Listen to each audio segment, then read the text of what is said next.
According to U.S. Senior District Judge T.S. Ellis, appointed by Republican President Ronald Reagan, he's not having any of it. According to this report, Judge Ellis told Special Counsel Robert Mueller that he should not have unfettered power in probing ties between President Donald Trump's campaign and Russia, and accused Robert Mueller of using criminal cases to pressure Trump's allies to turn against him. At an intense hearing in federal court last week in Virginia, U.S. District Judge T.S. Ellis III sharply questioned whether Mueller exceeded his authority in filing tax and bank fraud charges against President Trump's former campaign manager, Paul Manafort. Ellis stated the indictment appeared to be a way for Mueller to leverage Manafort into providing information about President Trump. Quoting Judge Ellis, the vernacular is to sing, unquote. You don't really care about Mr. Manafort, do you? You really care about what information Mr. Manafort can give you to lead to President Trump and his so-called eventual prosecution or impeachment. It's unlikely you're going to persuade me the special counsel has unfettered power to do whatever he wants. Like most motions, ladies and gentlemen, to dismiss, Manafort was initially viewed as a long-shot bid to win his freedom and get out from under Mueller's thumb. Charged with an obscure law in place since the 1930s under the Foreign Agents Registration Act, Manafort is quite literally being tried for criminal charges under an obscure law that has been used only 6 times before, for a crime of which surely more than half of Washington, D.C. is currently guilty of. Normally, such a violation in nearly all cases is treated as a regulatory violation and punished with fines at best. And you know what, ladies and gentlemen? There's more crimes being committed in downtown San Francisco as we speak that are way worse than what Paul Manafort is accused of. But of course, those people in San Francisco, homeless or whoever, drug users, they're getting away with it anyway. Right out in front of public, you can film them on the streets and it won't matter because they will not see a court of law. Of course, to add to the fire, the darling lobbyist Democrat Tony Podesta, brother of Hillary Clinton's campaign manager John Podesta, was guilty of the same crime, yet not one single federal prosecutor saw fit to bring charges against him, and Robert Mueller himself offered him immunity while continuing the trial against Manafort for the same exact crimes. Yes, there are issues of tax evasion, allegedly hiding income, and depositing money in offshore banks, but not one single bit of those crimes relates to anything remotely involved alleging Russian collusion to elected President Donald Trump during the campaign.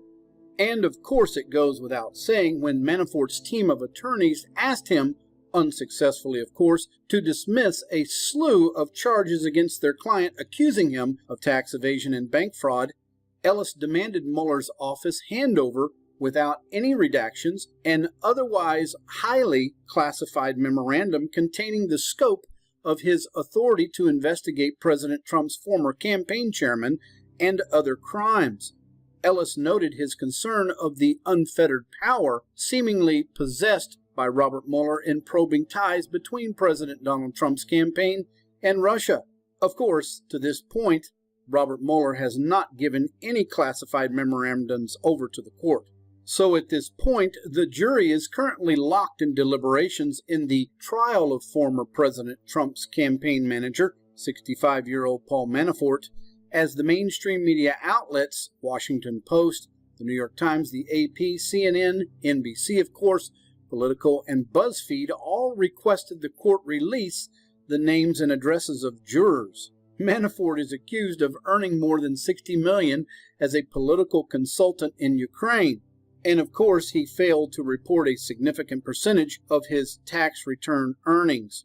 And as far as security concerns for the judge and the jury, the judge stated that I have the marshal's protection. I don't even go to the hotel alone. I receive criticisms and threats, and I'd imagine jurors would too, of course. And the judge added I had no idea this case excited this emotion.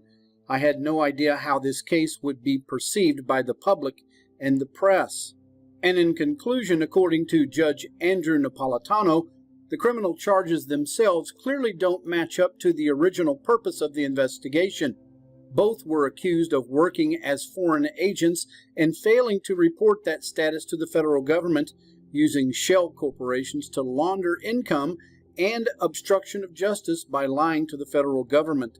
The alleged crimes of Manafort and Gates appear to have nothing to do with President Trump, nor have they any factual relationship to the Russians.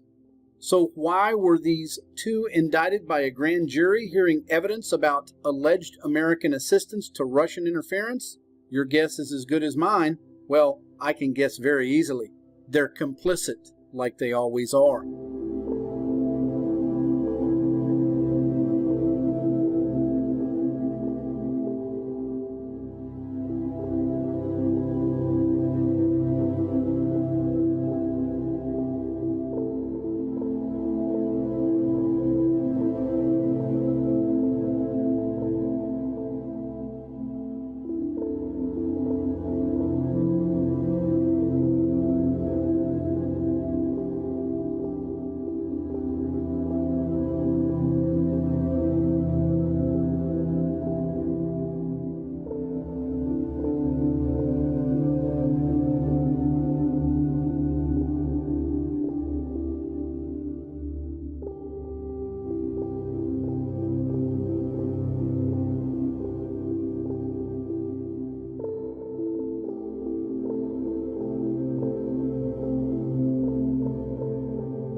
No, they absolutely do. And this president has joined with the American people in ways that no other president has before, Republican or Democrat, to say, I remember during his campaign, he said it very clearly, I want all Americans to be as rich as me. And that gave Americans a vision of going back to work again, of reclaiming our economy, both nationally and internationally. And those are the things that he has delivered on. And so he has every right to stand there and say that to that crowd because he's delivered on it. And Corey, here's the choice. Here's how he's framing it here.